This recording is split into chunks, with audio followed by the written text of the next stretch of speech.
Terima kasih Anda masih bersama kami di Kabar Petang. Kita lanjutkan dialog. Bang Aceh, apakah ada opsi Koalisi Indonesia Bersatu ini mengusung Ganjar Erik? Ya, pertama perlu saya tegaskan ya bahwa tidak ada sama sekali nama-nama itu ya dalam pembicaraan para ketua umum partai politik yang tergabung di dalam Koalisi Indonesia Bersatu. Ya. Kenapa perlu saya tegaskan ini? Karena semangat yang dibangun oleh Koalisi Indonesia Bersatu ini adalah tentang bagaimana kita membangun koalisi berdasarkan yang diutamakan adalah partai politiknya dulu. Partai politik ini adalah sebagai pilar demokrasi yang di dalamnya juga kita memiliki banyak kader. Partai adalah institusi yang memang kita dorong sedemikian rupa sebagai kawah candra di muka bagi proses kepemimpinan bangsa. Karena itu tentu dalam kaitan ini ya, pembahasan sekali lagi soal figur, tentu yang paling utama adalah bagaimana kita mendorong kader-kader partai agar partai memang memiliki keseriusan di dalam menentukan arah kebijakan bangsa ini. Jadi karena itu ketika ada analisis yang menurut saya ini analisis yang sangat terlalu spekulatif gitu ya. Tentu saya tidak mau mengomentari tentang apa yang dilakukan oleh Presiden Jokowi terhadap nama-nama yang disebut tadi. Tapi semangat yang dibangun oleh koalisi ini adalah bahwa partai politik memiliki independensi tersendiri di dalam menentukan arah dan strategi tahun 2024. Walaupun memang kami memiliki semangat bahwa ya koalisi ini akan mengawal pemerintahan Jokowi sampai 2024. Tetapi soal strategi pemenangan bagi pemilu 2024 maupun dalam konteks Pilpres 2024, tentu ketiga partai ini memiliki kesepahaman bahwa kita harus sama-sama menentukan arahnya dan mengutamakan kader partai di dalam proses penentuan figur-figur tersebut gitu. Walaupun itu nanti akan kita bicarakan nanti. Baik. Jadi karena itu saya kira ya kalau menghubung-hubungkan KIB ini dengan nama-nama yang disebut tadi, tentu saya kira itu terlalu jauh dan spekulasinya terlalu liar. Jadi siapa Ya, Bang Aceh yang akan diajukan namanya oleh KIB?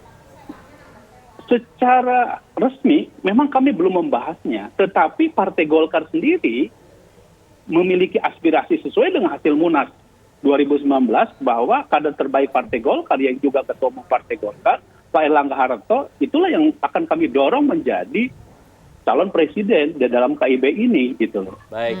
Nah karena itu ya saya kira analisis yang terlalu spekulatif karena Presiden Jokowi dikait-kaitkan dengan berbagai penampilan publiknya selama ini lalu dikaitkan dengan KIB, saya kira itu sesuatu yang terlalu jauh ya dan tidak mendasar saya kira analisis tersebut. Gitu. Baik, saya akan tanyakan ke Bang Henry Satrio yang juga sempat melontarkan bahwa ada lingkar istana di balik terbentuknya koalisi tiga partai ini. Masih berpendapat yang sama mengenai hal itu, Bang Henry?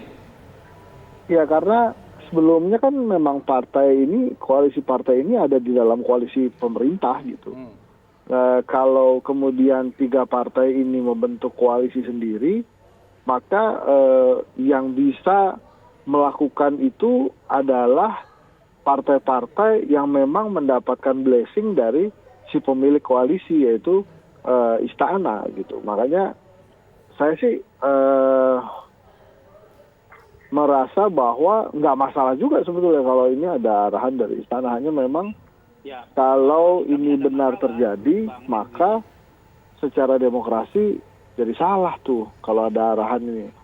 Jadi saya gimana ya bicaranya ya. Koalisi ini kan nggak ada angin, nggak ada hujan nih, tiba-tiba terbentuk nih. Kemudian katanya tujuannya adalah untuk menyelamatkan program-program Pak Jokowi Ma'ruf gitu ya.